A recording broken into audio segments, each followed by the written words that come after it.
You wake up to an alarm you hate. You shuffle to a kitchen you barely appreciate. Coffee brews in 90 seconds. Toast pops golden brown. You check your phone for weather, traffic, maybe the news. The temperature outside is 42 degrees, and you grab a jacket from a closet stuffed with options. You don't think about any of this. Not once, but rewind 12,000 years, and that jacket doesn't exist. That kitchen doesn't exist. That alarm is a wolf howling at dawn. And breakfast. Breakfast is something you might die trying to get. Before civilization, there were no cities, no farms, no written laws, no medicine cabinets, no grocery stores within driving distance. For roughly 300,000 years, your species survived on this planet with almost nothing that you would recognize as technology. So the question is dead simple. Before we built everything, how did we survive anything at all? You open a fridge and choose. Your ancestors opened their eyes and hunted. But here's what nobody tells you. Early humans were terrible predators.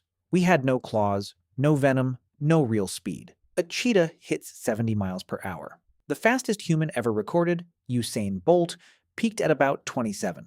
Your ancestors couldn't outrun most of what they wanted to eat, and they definitely couldn't outrun what wanted to eat them. So how did they pull it off? They used the one advantage nobody thinks about: sweat. Humans are the greatest endurance runners the animal kingdom has ever produced. Our bodies cool through millions of sweat glands spread across our skin. Most mammals cool by panting. They have to stop. We don't. In 2004, researchers at Harvard, led by Daniel Lieberman, published a landmark study. It confirmed what the sand people of the Kalahari Desert had practiced for thousands of years: persistence hunting.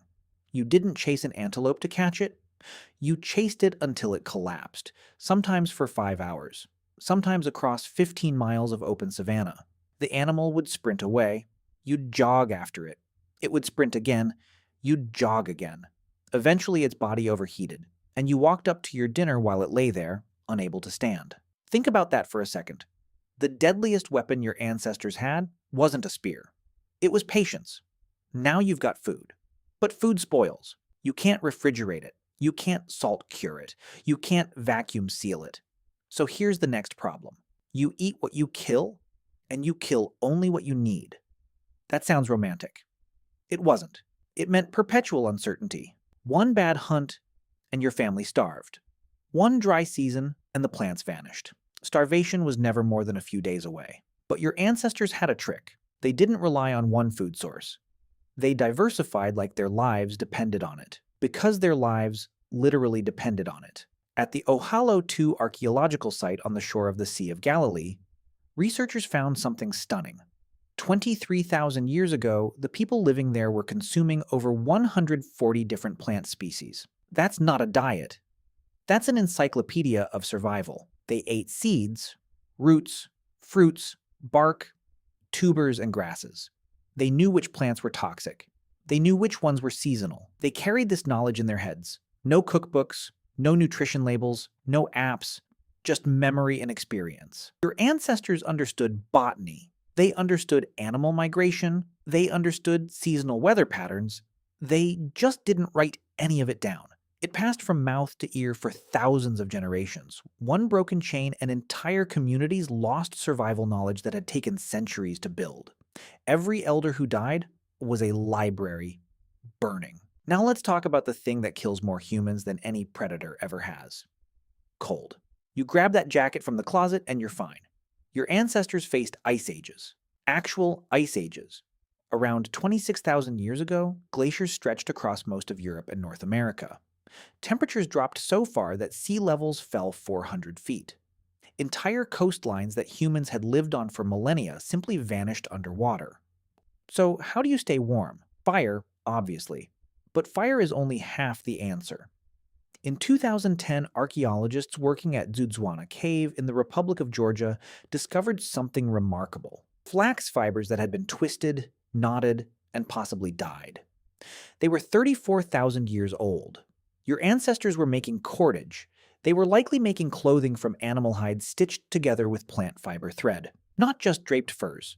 Stitched, fitted garments, tailored to the body for maximum heat retention. At Sunghir, a burial site in Russia dating back 34,000 years, archaeologists found a body covered in nearly 10,000 mammoth ivory beads. Each bead took an estimated hour to carve. That's 10,000 hours of labor sewn onto a single outfit. This wasn't just clothing. This was culture. This was identity. This was humans saying, even the things that keep us alive should be beautiful, and they needed beauty. Because here's what nobody tells you about prehistoric life. The psychological toll was enormous. We think of survival as a physical problem. It wasn't. It was a mental one. You lived in a group of maybe 25 to 50 people. You knew every face. You depended on every hand. If someone in your group died on a hunt, you didn't just lose a friend, you lost 10% of your community's labor force. You lost a parent, a teacher, a storyteller. Evidence from Shanidar Cave in northern Iraq changed how we see this forever. In 1960, Ralph Solecki excavated Neanderthal remains dating back 60,000 years. Several of the skeletons showed healed bone fractures. One individual had a withered arm, likely useless from birth or early injury. He survived into old age. Somebody fed him. Somebody protected him. Somebody decided that a person who couldn't hunt still mattered. That's not survival instinct. That's compassion. And compassion required communication. Language. This is the great invisible revolution. Nobody knows exactly when humans started speaking. There's no fossil of a first word. The Blombos Cave in South Africa, dating to around 77,000 years ago, contained carved ochre with geometric patterns. Symbolic thinking, abstract representation, you don't create symbols unless you have language to share what those symbols mean. Language didn't just let your ancestors coordinate hunts, it let them teach. It let them warn. It let them plan.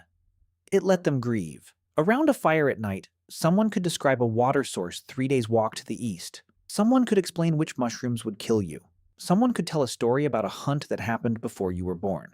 And in that story was encoded a lesson that might save your life 20 years later. Language turned individual experience into collective knowledge. And collective knowledge turned a fragile, slow, clawless primate into the most dominant species this planet has ever seen.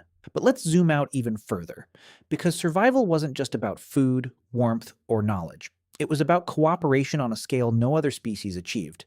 Your ancestors lived in bands. Those bands formed alliances. Those alliances created trade networks. At Lake Mungo in Australia, archaeologists found human remains dating to 42,000 years ago. The ochre used in the burial rituals came from sources over 200 miles away. Somebody carried it. Somebody traded for it. Somebody valued a relationship enough to walk for weeks carrying red pigment to honor a dead stranger. Think about that. Before money, before contracts, before nations, humans were building trust networks that spanned continents. Shell beads from the Mediterranean have been found in inland European sites over 500 miles from the coast. Obsidian from Ethiopian highlands shows up in East African camps hundreds of miles away. These weren't random finds. These were supply chains, invisible economies built on handshakes and memory. So here's the full picture. Your ancestors faced a planet that was trying to kill them every single day. Starvation stalked them. Cold hunted them. Predators circled them. Disease struck without warning. They had no walls, no antibiotics, no GPS, no 911 to call, and they answered every single threat. Starvation. They became the greatest endurance hunters on Earth and memorized the uses of hundreds of plants. Cold? They mastered fire, invented tailored clothing, and carved beauty into the very tools of survival. Isolation.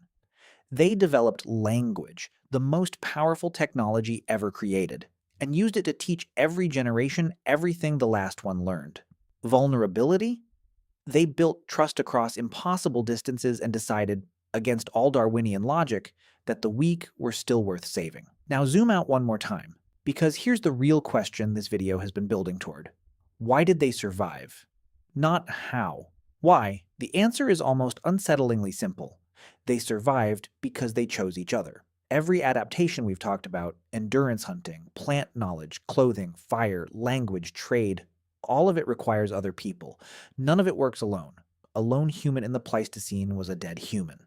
But a group of 20, sharing food, sharing warmth, sharing stories, sharing grief, That was unstoppable. The reason you exist is not because your ancestors were the strongest, it's because they were the most connected. They held onto each other in the dark. They buried their dead with red ochre and ivory beads. They fed the ones who couldn't feed themselves. They told stories so the next generation wouldn't have to learn the hard way. And tonight, you'll walk into your kitchen. You'll open the fridge without thinking. You'll eat something that traveled 2,000 miles to reach your shelf. The room will be 72 degrees. The lights will be warm. You'll feel nothing remarkable about any of it. But 300,000 years of people choosing each other is the only reason that kitchen exists.